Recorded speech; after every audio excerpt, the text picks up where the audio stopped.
So the hot pot is an awful lot like a fondue place. That's an except awful hot the coffee menu is pot. a different culture. Yeah, right. Sorry. Okay, we're gonna go ahead and get started. Hello. It's been a while since we've met, thank you. Oh. I hate that when you go up in front of those kids and you're like, hi, good morning, and they're like, you're like, excuse me, you all were just talking 2 seconds ago, please. So I have given you a packet of information. My goal in this packet of information is that I could be as helpful to you as possible in trying to think through some of the changes that we're going to be making. I will also send this slide deck. Are we okay? I don't know, I just saw Laura she had water coming everywhere. Now she's embarrassed, so. I'll also send this slide deck to everybody. Yeah. I didn't grab the clicker. Be right back. I set it down over here and then didn't do it. So I'm going to send the slide deck to everybody so you have the slide so you kind of have a reference for things too. On that note, I will say you have should have access to a Dropbox with all of the curriculum, maybe even through the end of August right now. As I work on that, I'll dump that in that Dropbox just so if you guys want to work on stuff ahead of time, you have it. Please let me know if you can't access it. It might be a permission thing that I have to change, but I sent a shareable link, so just let me know if you can't access it.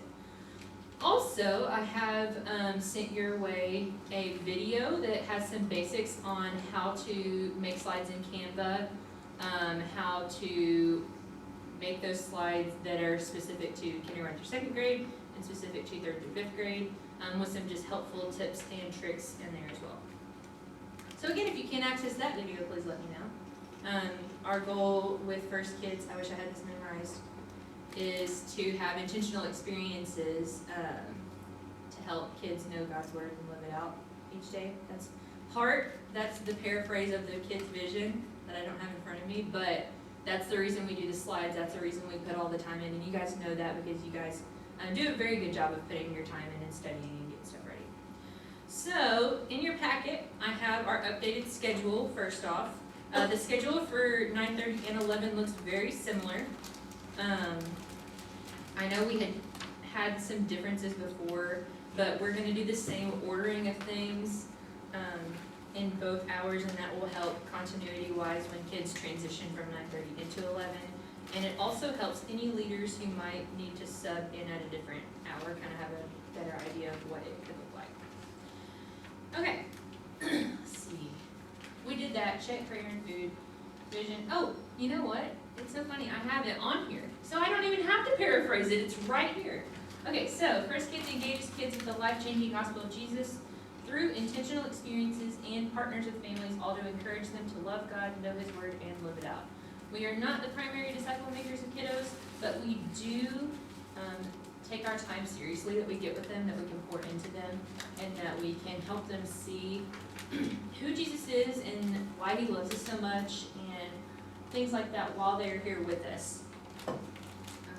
Okay. So, let's share some wins we've had since our last meeting we didn't even have a meeting in November, I recorded that meeting. So, let's say for the past year, what have some wins been that you guys have seen? Kids are engaging in worship more. By that I mean like music. Mm-hmm. Yeah, that's good. At the 11 o'clock specifically? At the 11 o'clock specifically, I think that they are.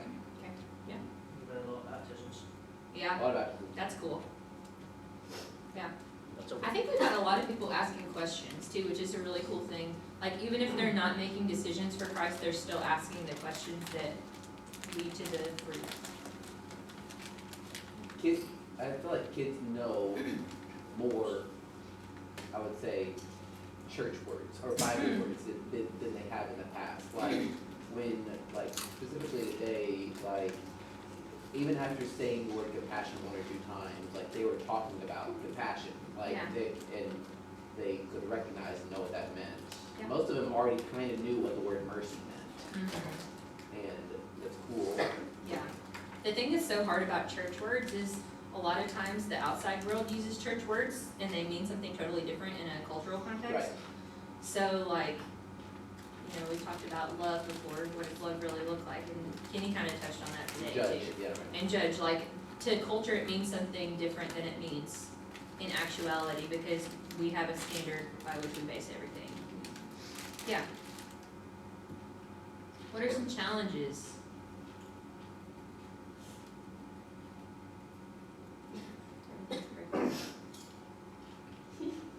Why do kids have to go to the bathroom so much? Cause they have snack That's time. not new. Right? They do it at school too. Yeah, but still, like, come.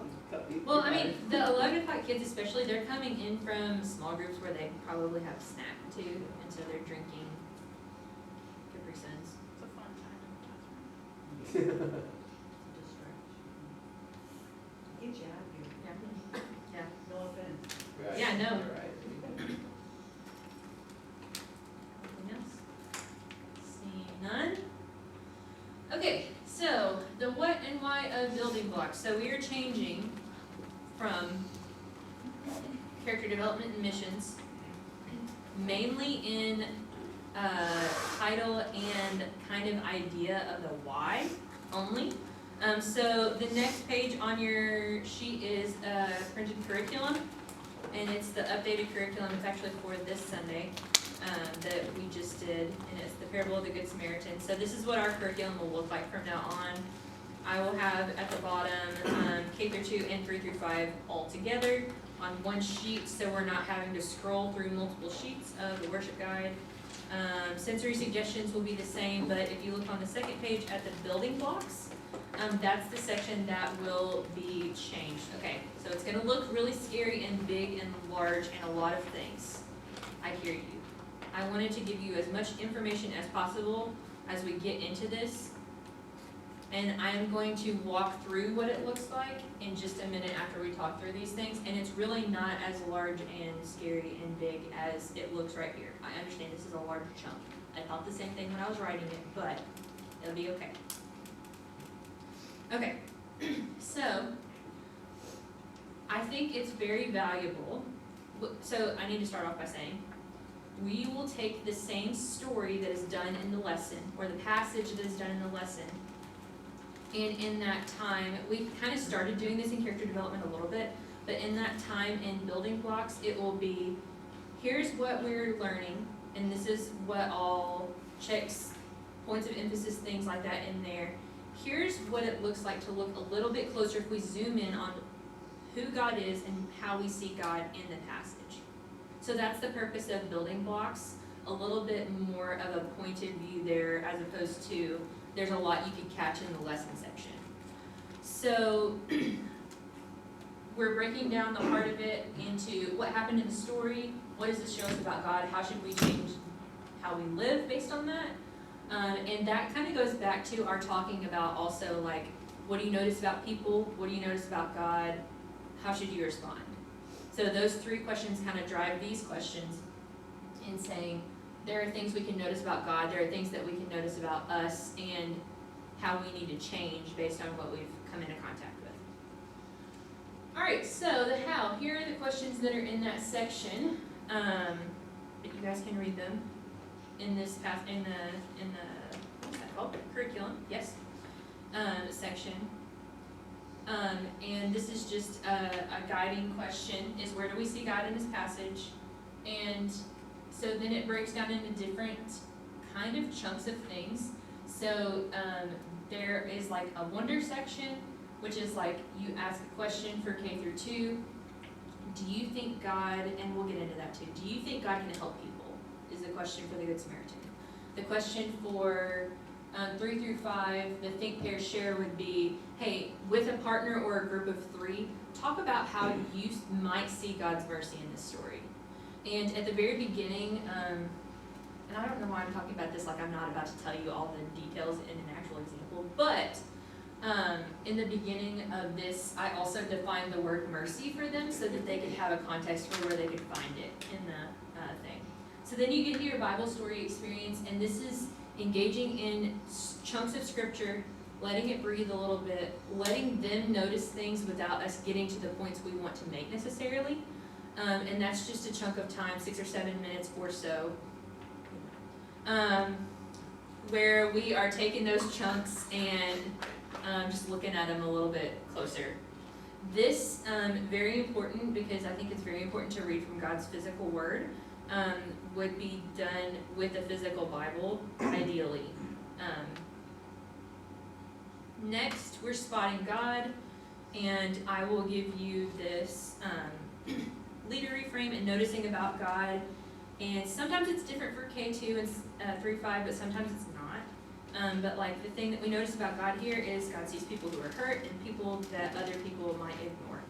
Then I have included an object lesson, and that just brings the application and the like thinking through the ideas that we've been talking about in a different way. Gospel connection, because the gospel drives everything we do.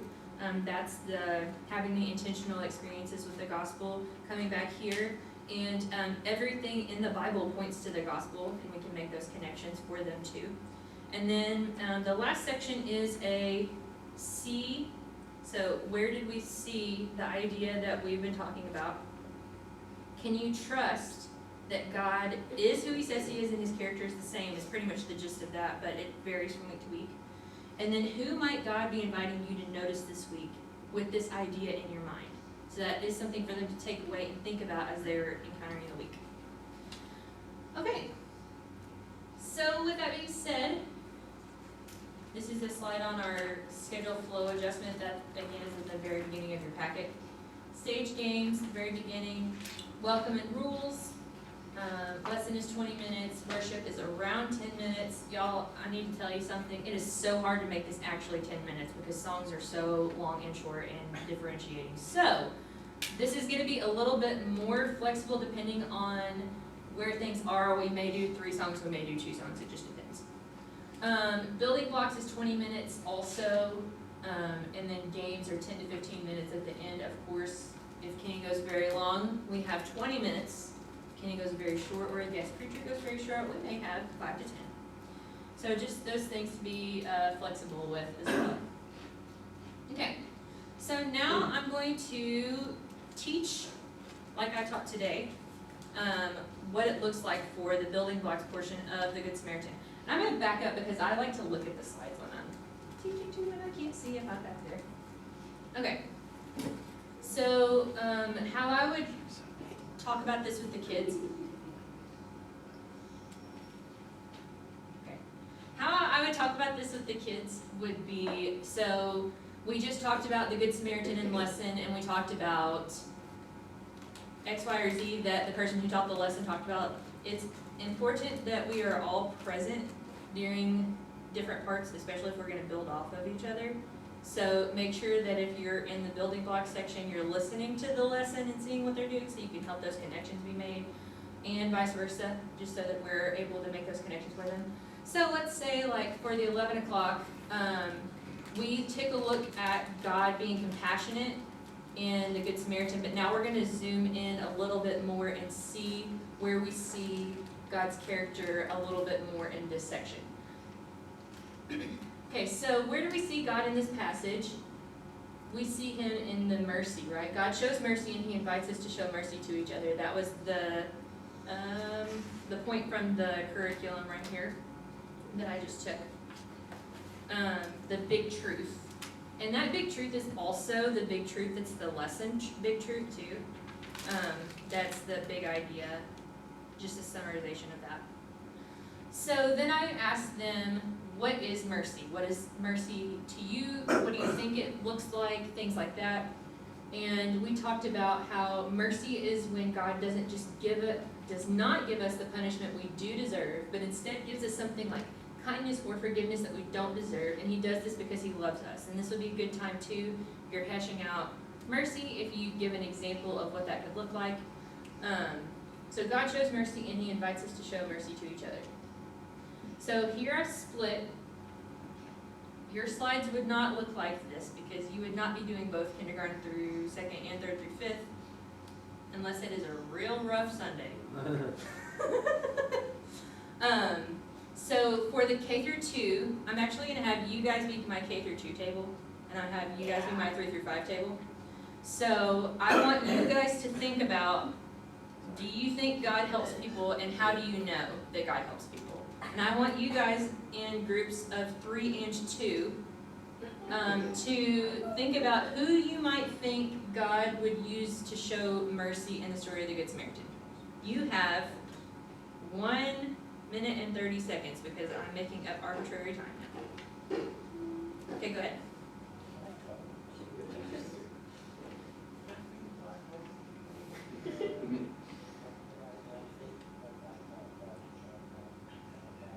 Y'all are not actually talking. Do you think God helps people, and how do you know how? Yeah. Oh my gosh, yeah. Can I get a drink of water? Can you call my mom? My throat actually hurts. How do you know? Do you think God might use this story to show mercy? So yeah, your question is, who do you think God might use to show mercy in the story of the Good Samaritan? That doesn't make Lydia as the answer for the question. Yeah, you got it. Yeah, she's closest. Oh, yeah. She's closest. Yep. For the oldest. Okay, your time is up. Oh. So, kindergarten through second graders, what you got? How do you think God helps people, and how do you know? That's the question with you. Um, No, Olivia. yes, How do you know? because good things happen to people. Okay. I answered like Yeah, an 8th or 2nd No, grade. yeah, that's right. Anybody else?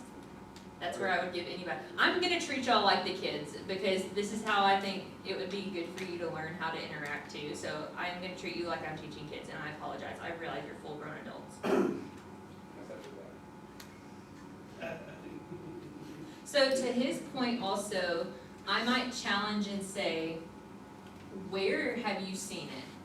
Where have you seen God help people? My, this is pure hypothetical. Sure. Answer, Yeah. My dad lost his job and he got a new job. Yeah. Also, if it's quiet for a while, I might say, hey, there's this great book full of times when God helped people. I wonder if you could tell me what that book is. Oh, not personal? Doesn't have to be. Oh. God helps people in a variety of ways, right? God helped people in the Bible, but he also helps people in our daily life that we encounter. Yeah. So that's where I would ask that question. Sorry if I'm making y'all uncomfortable. I'm just trying There to you go. help. No, you should be uncomfortable. Okay, so then my 3rd through 5th graders, who do you think God might use in the story to show mercy? What that boy say? So when this guy has a knife, And he like literally, like cuts his throat. yeah, I know, Lakin. He said somebody who tried to slit you before I cried. I'm He sorry. said, then the Samaritan. And the Samaritan help, yeah. Lincoln? So the Samaritan, Oh, Lincoln or? Lakin, Lakin. yeah. That's not Lincoln. Why? Okay. He had his foot up today. So then after that kind of conversation and the wonder part of thinking through it, now I'm gonna get into our Bible story experience. Again, I'm using a physical Bible, and I'm actually gonna start a little bit before this to get a little bit of the context in here. But I have the 3 chunks in here, like I broke down in the Bible story experience things. Actually, I did it differently in here than I did on there. The man is hurt, people pass by, Samaritan stops. I did it differently in here, but on here I did it this way. Do it however you would please. I was just trying to give you an example for chunking. And then these questions, after we tell each chunk, we're gonna ask, what's happening right now? What do you expect to happen next? What are you seeing? Those kinds of questions in there. Okay. On one occasion, an expert in the law stood up to test Jesus. Teacher, he said, what must I do to inherit eternal life? What is written in the law? He replied. How do you read it? He answered, love the Lord your God with all your heart and with all your soul and with all your strength and with all your mind, and love your neighbor as yourself. You have answered correctly, Jesus replied. Do this and you will live. But he wanted to justify himself, so he asked Jesus, And who is my neighbor? In reply, Jesus said, a man was going down from Jerusalem to Jericho when he was attacked by robbers. They stripped him of his clothes, beat him, and he went away, leaving him half dead. Okay, pause. What do we notice is happening in the story? Get beat up. Who's getting beat up? Jesus? The Jew. Is you? Okay. So as we're asking questions, trying to trap Jesus in a question, Yeah? they came back with a pretty sarcastic little answer. Yep. Well, who's my neighbor? And I love that you put that in your lesson today. I just have to say, the turtle saying that too, icing. Yeah, Yeah. and the kids recognized Yeah. that was happening, and someone even said, this is a parable. Well, yeah, so one kid said, when I asked that question, one kid said, Jesus is telling a story for them to understand. And so that was cool to see that connection being made. What else do we notice? So the guy got beat up. What condition is he in? Half dead. He's half dead, and he is fully clothed. Incorrect. They took all his clothes. They took all his money. So what do we expect to happen next? We expect him to die? Yeah? Yep. Okay. Unpause. This is where I had them say chunk two. Just have him coming with me because, you know, a little bit of interaction helps following you along. Alright, a priest happened to be going down the same road. When he saw the man, he passed on the other side. So too a Levite, when he came to the place and saw him, passed by the other side. Pause. So, a priest and a Levite, both people who were from the same family group as him, knowing the same things as him, thinking the same way as him, passed by and didn't say a single thing to him, didn't look at him, didn't help him. That's what we would have noticed from that. Okay. Chunk 3. But a Samaritan, as he traveled, came where the man was, and when he saw him, he took pity on him. He went to him and bandaged his wounds, pouring on oil and wine. Then he put the man on his own donkey, brought him to an inn, and took care of him. The next day he took out 2 denarii and gave them to the innkeeper. Look after him, he said, and when I return, I will reimburse you for any extra expense you have. Which of these 3 do you think was a neighbor to the man who fell into the hands of the robbers?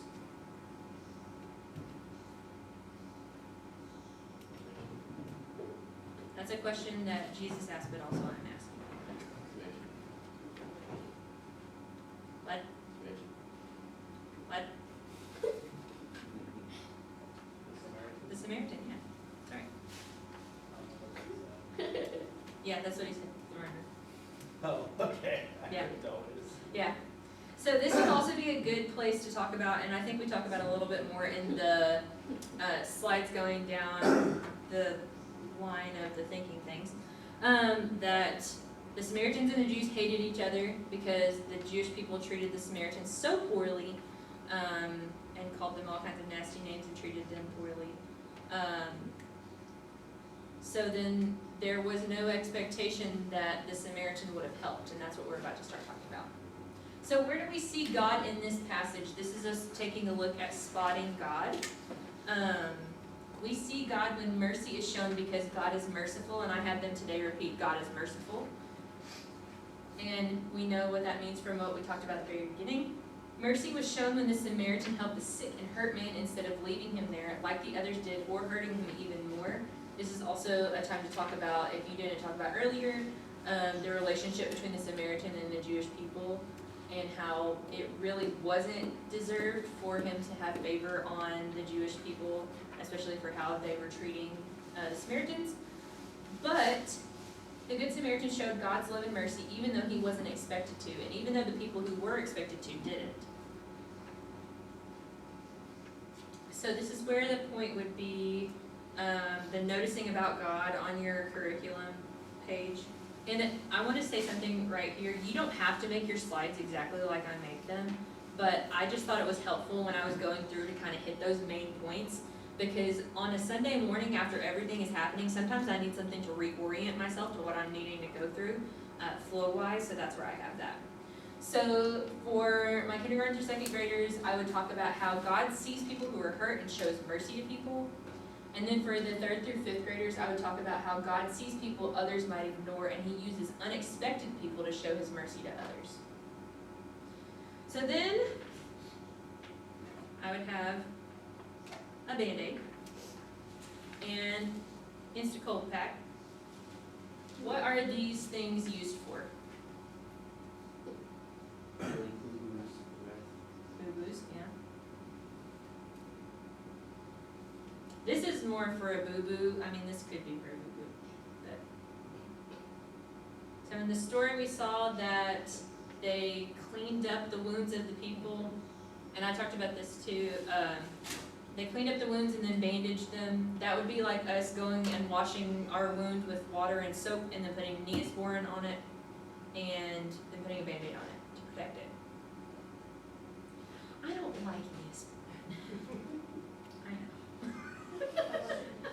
Yes. Are you going to provide these objects every week? Yes, there probably needs to be some communication. If you decide to use a different object lesson, let me know. But yes, I should have a stock of those things, yeah. So then, what is this used for? Who needed this in the story? And then what happened? Like, he didn't need a Band-Aid like this, but he did need a bandage. He needed his wounds to be bandaged. And then these are some things that I was thinking about when I was looking at this story from a different way, kind of to get it to be more personal to them, to put them in the position of the person that was hurt.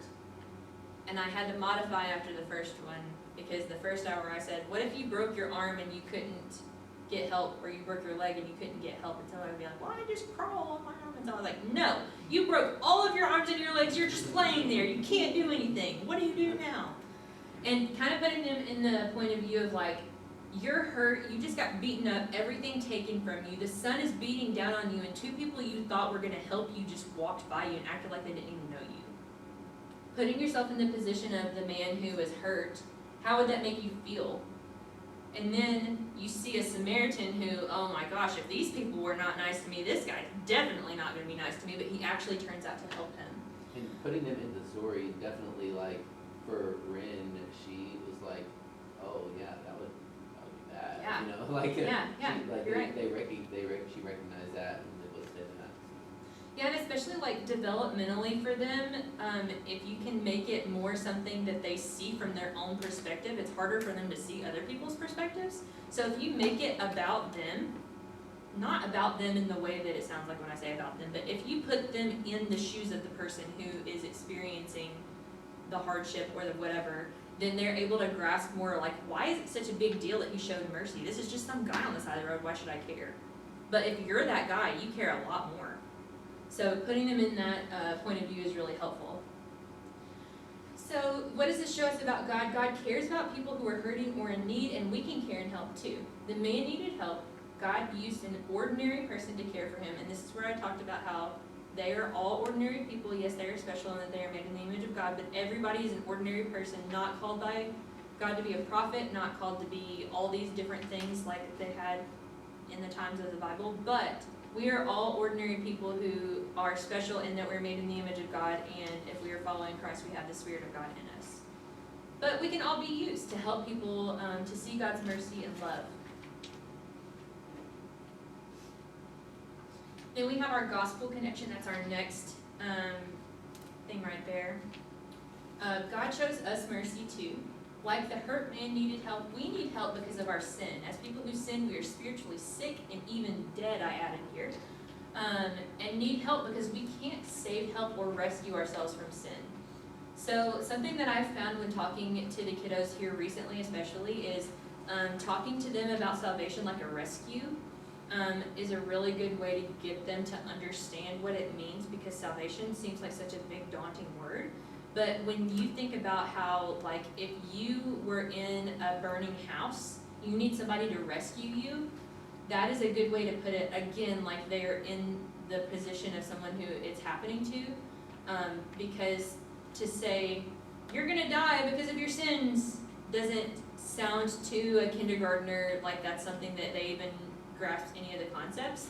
But if you say, hey, if you were in a burning building, could you get yourself out if it was all the way fire to the top? No, you couldn't. you need somebody to help you, you need somebody to rescue you, and that's exactly what Jesus does for our sins. And so talking about it in that way, I have found to be pretty helpful. So Jesus didn't pass us by, he died for us even though we deserve the punishment of death for our sins. He came close to us, died for our sins, and made a way back to God. And then I always, in this section, will put the how will you respond. Not that I want them to necessarily say anything, I just want them to be thinking about it. Because that's a prompting too. It's not necessarily like an altar call, but it's a prompting on their level that they can think about, well, if God did this for me, what do I need to do? So thinking about it like that is helpful too. Then finally, our C, where do we see God's mercy in this passage? We touched on that a bunch. How can we trust, or can we trust that God cares when you need help? When you're in a bad situation, can you trust that God knows that you need help and will help you? And we can talk about there, that doesn't always mean you're gonna get what you pray for. That doesn't mean necessarily that if you say, God, I want $1 million, that he's gonna give it to you. He may work on your heart. He may do all these things that we know to be true as Christians, that it's not name it and claim it, because that's not who God is. But God is someone who comforts us and who is with us, never leaves us alone. And so talking about it through that way, I think is good too. You're gonna say something? Yeah, but we can wait, I have a couple things, but that's. Okay. And then the last thing would be, who might God be inviting you to notice this week? This is the action step that I would prompt them to do, to say, hey, when you were at school this week, or you were at home, or you were at soccer, or you were at any activity, and somebody does something to you, and they deserve to be punished, how can you show them mercy? Or how can you have compassion on someone, like what Brooks was saying, at the 11 o'clock? How can you have a feeling and have an action step to go with it? So that's where I would do that, and then prayer to close for that section. And that would be the building block section. Sounds like a lot. It sounds like a lot. I know it does. But I feel like this is a faithful step in taking a look a little bit deeper, using the passages at who God is and what we can learn about him. So I think that's important. What were you gonna say? Two things. I think that this kind of changes up the way I have been doing with my lesson, which is fine, because it is kind of taking out some of the like applications out of the lesson time and putting it more towards this. Could I challenge you to say the more frequently they can hear something, Yeah. the more it will be written on their heart? Yeah, that definitely makes sense. But I want to make sure that like, if we are saying it multiple times, that we're saying it in the same way, the same verbiage. Yeah. I guess. So. Yes. That's gonna be really That's what she said at the beginning. You're right. She did. Yeah. Yeah. May we go back and use it, and I think, no, you're not. So we won't be able to hear the lesson when we're in music. Right. You kind of like mix the two together. Like yourself having like a lesson, and then it was in books. Like, let's say it's me and Brooks, so Mhm. like today, or like you and Brooks today, for example. Mm-hmm. If Brooks is like, oh, how does this show mercy? And then like you are like, well, actually, it's like this. It kind of makes it an easier transition to. Well, you could tag team. The thing that I don't want to happen is I don't want lesson and building blocks right on top of each other, because it hasn't worked for us to have it like that. They are checked out by the time we get to 3/4 of the way through the lesson. And having the lesson and then the worship as a break in the middle of that, I think will really help us to keep our momentum going cognitively. Just because, like, yeah, they're done. They want to play. They don't want to engage anymore, you know. And so that's what I was trying to do in kind of structuring out and seeing how this goes. And I want to say also thank you guys for being so flexible, because I have changed so much of how the scheduling things go. But I'm really trying to find the sweet spot in what is honoring to God and also acknowledges the capacity of our kids. So yeah, thank you. I do think that like keeping on the points of emphasis is a good idea for both sections, because if we're looking at this and saying God is full of mercy, oh okay, well the phrase I need to use a lot and I can translate to both sections is that. So. Well, and the thing is also, I can share contact information with everybody, so if that's like, hey, you and Zach is always gonna do it at 11 o'clock unless I'm doing it and he's out. So like, if someone is teaching with him, you could say, hey, I'm thinking about using this phrase for mercy. Is this something that you might wanna use too? And you can have a conversation there too. Like that. My concern, and it's not getting back, but, when you saying that the kids like, yes, repetition skills, but how, like, I want to use example of some girls who sit at the front, for example, how many times are we gonna hear, we just heard that? That's a hard condition for them though. They've gotta learn to figure that out because, like, the thing is, how do you memorize scripture? Repetition. How do you memorize anything? This is a maturing exercise for them too, and a pushing for them too, just like it is for us. Yeah, I just don't want them to be like that, and it starts the rest of them getting distracted. Yeah. Yeah. I'm actually gonna disagree with you, Brooks, on the making sure you say it exactly the same at the lesson time. Yeah. The building blocks, because the goal is, as I look through and read this, and I think it's really smart and well laid out, is to keep presenting the same story with just slightly enough different information Yep. that it reinforces what's being built. It's like painting a wall with a sprayer. You go over exactly the same spot, you're gonna get runs. But every time you go past, it's just a little bit different, a little bit lower, until you get the whole picture. There you And kids like take in information differently too. Oh, How they right. process it. Tell me the favorites. Just don't have an extreme, like, opposite. So like, go. Right, yeah, that makes don't sense. define Yeah. mercy as grace, right? Yeah, right, Or sure. vice versa, but that goes without saying. But yeah. I think there's value to all of it. I mean, there's value to saying it the same way. Some kids will really grasp onto that, but there's also value in, like you said, like the reason that we're having these like sensory suggestions and things like that is because kids do learn in different ways with different inputs. So yeah, all that's good, that's fair. Yeah. Anything else? I like that we're not, like you were saying a second ago, because at 11, like, I would teach and then Zach would get right up and it just, the kid Yeah. was not in it. Yeah, they're gassed. Like, about they were it. already, like, halfway through the lesson, maybe a little bit after, Yeah. they were already kind of like, Well, and you gotta think, most of our kids for 11 o'clock specifically have been in a small group for an hour also. yeah. So they've been sitting and paying attention, and I know school is like that, but no, there's a lot more variety in there too for that. So yeah, we just gotta keep that in mind too, and it's hard. We can change some of the things we can control, but some of the things we can't control, so yeah, just trying to figure out wisdom in that. But yeah, you're right, yeah. Very cool. Okay, addressing behavior. Just wanted to go over this for everybody to have in their back pocket.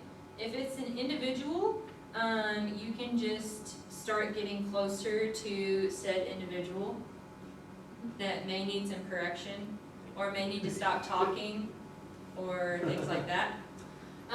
You could also say, Zach, I need your eyes on me. Or you could, you can choose to listen, or you can choose to sit somewhere else by yourself. A lot of what we do in 9:30 that works better for them is we just say, hey, I need you to go over there. You can't handle being right here, maybe we can try it a different time. For 11 o'clock, it may be a bit bigger conversation just because they're a little bit more mature, can have a little bit more of that conversation piece.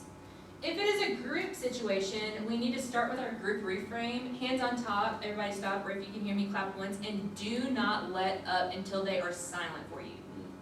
If you give them a little bit when you have that expectation and you don't have a level that they can meet, they don't know where the level is. So you've got to hold to it and say, hands on top, everyone stop, and you can say, I'm waiting for everyone to be quiet. Or I'm waiting for everyone to stop and look at me. Just because, like, you guys know, they'll still talk over you if you say that and you don't wait. Stop teaching and wait calmly. Remind of the rules and the why. So we say, hey, we're gonna follow the noise in the quiet time. Even just saying it like that, we're gonna follow the noise in the quiet time. Hey, our lights are red, that means we're listening. Listening when someone else is talking shows respect, let's try it again. Making sure we're firm but still fun and kind.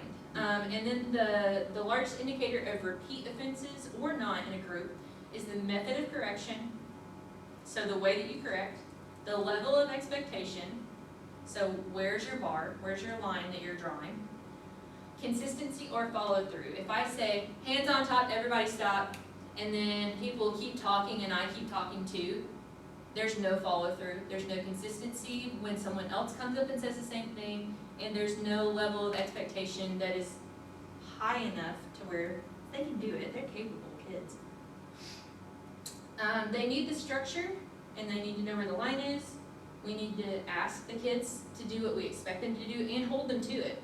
That means even if 2 seconds later they start talking again, you go back and remind them so that they have that firm boundary.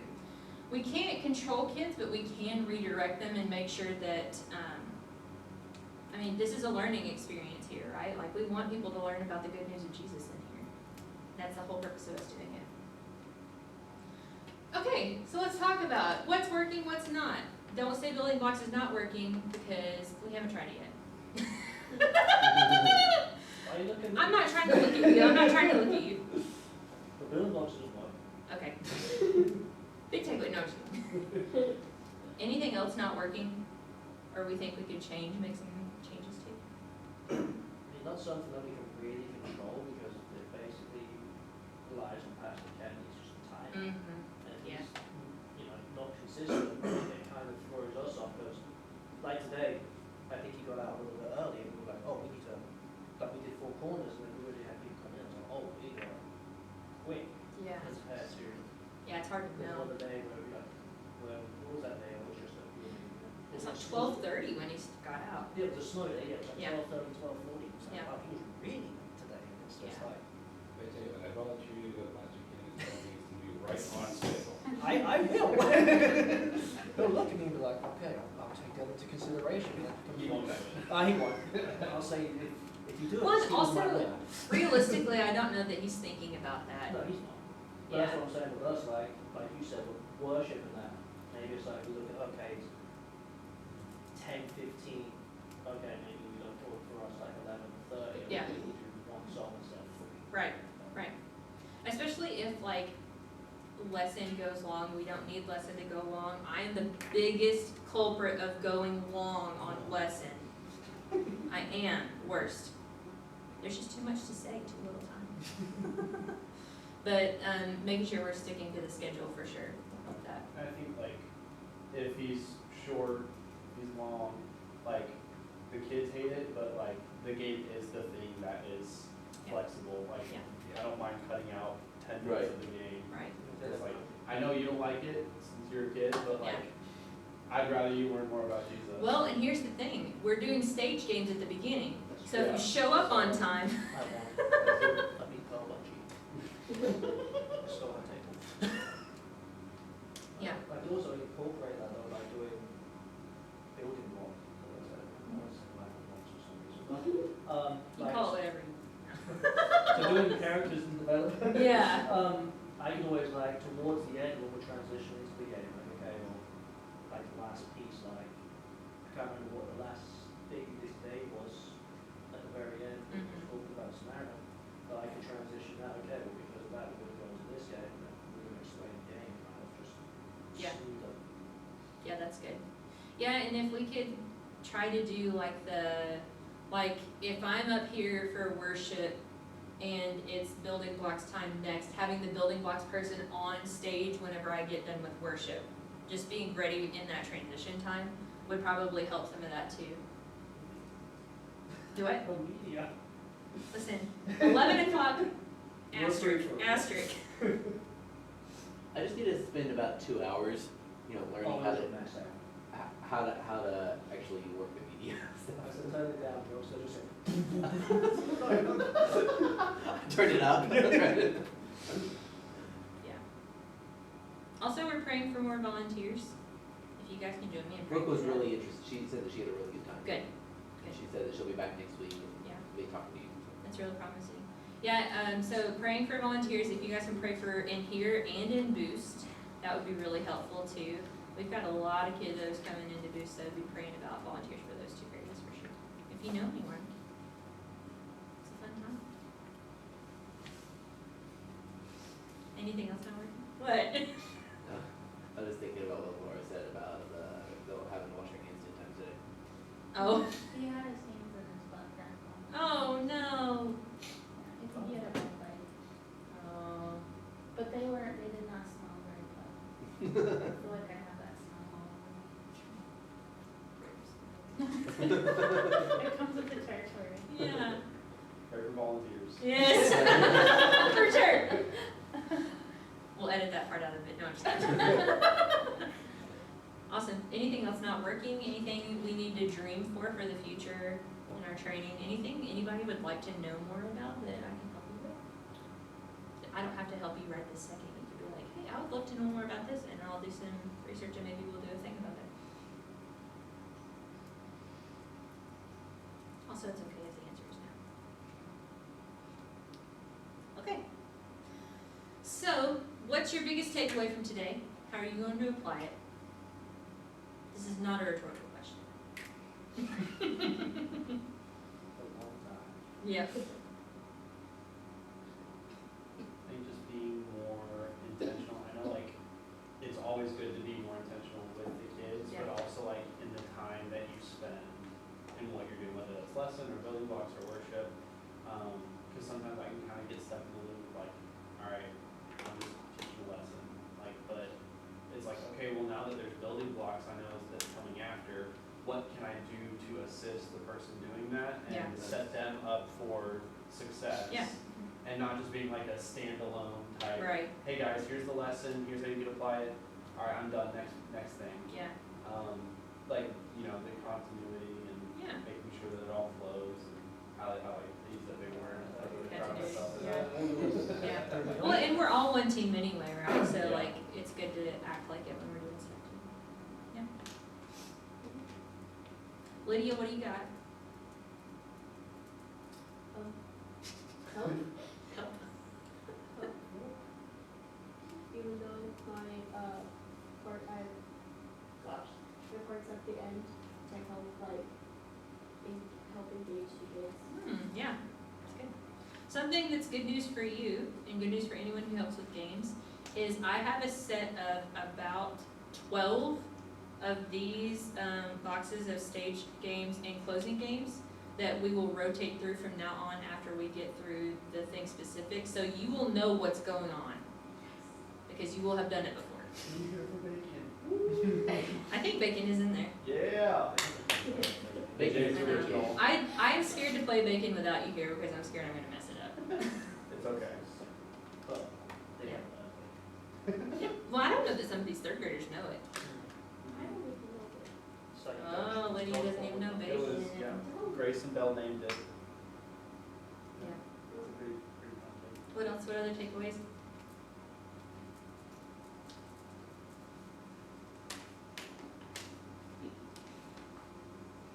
Putting them into it, putting the kids sort of thing. Well, and that's also not to say that if you wanted to, like, if you wanted to get together with the person who is doing the other thing too, to see what sensory things they're doing, so you're not doubling up on that. I know there's like the object lesson in the building blocks, but maybe they're doing a different object lesson too. You wanna make sure you're not overlapping the sensory suggestion or something like that. That might be good. Also, if like, this is really big thinking, like holistic thinking, but if you're doing more of a tactile thing in building blocks, then maybe doing more of a movement-based thing in lesson might be helpful, but that also involves communication between parts. I know, Brooks, you made a gesture, I don't know if this is what you're trying to say, but whenever you mentioned you like looking at the slides while you're teaching, and you pointed back, I'm assuming you meant like, oh, what if we put like a TV back there or something? I think that would be a pretty, not even on the back wall, like, these pillars or something. Yeah, Yeah, that's all. Utilizing that space for, it doesn't even have to be like one of the big TVs. yeah, it it's- could be a smaller one. Yeah, like a Brooks small needs it to one. be a bigger one. I was gonna say, some of us get pretty blind. It might be- Yeah. Yeah, right. It might be a good idea, just so I'm not turning my back so much. Yeah, Yeah. and also, That's cause true. like, I like to teach down here, I'm not always Yeah. on stage. Yeah. And so like, for me to like look at the slide, I have to fully turn Yeah. around. Well, also announcements too. Yeah, exactly. Yeah, it's not a bad idea. Will someone email me that? I can email you that. Okay. The See, Trust, and Act, Uh-huh. from the Apply, what do you think about sending that out to the families? Mm. Like on, like even Monday or Tuesday, like, Will you also email me? yeah, saying, we gave them the question of who might God be inviting you to notice this week? Yeah. And hey, I think it might be good for parents to hear that, to be able to tell each other kids. Yeah, that's what I was thinking too. You said what? I said that could be a good text group for Yeah. like Powered by Text, Yeah. because I feel like I like the newsletters, Yeah, but I can't tell you to read all of them, yeah. Sure, so, yeah. We're working on it. you know. Progress is being made. Slowly but surely. Okay, also if you have any questions, suggestions, comments, concerns, et cetera, you can text me or email me. I will text you back in a timely manner. That's an asterisk, I don't know when timely manner is, but I'll text you back as soon as I can, or email you back as soon as I can. Thank you!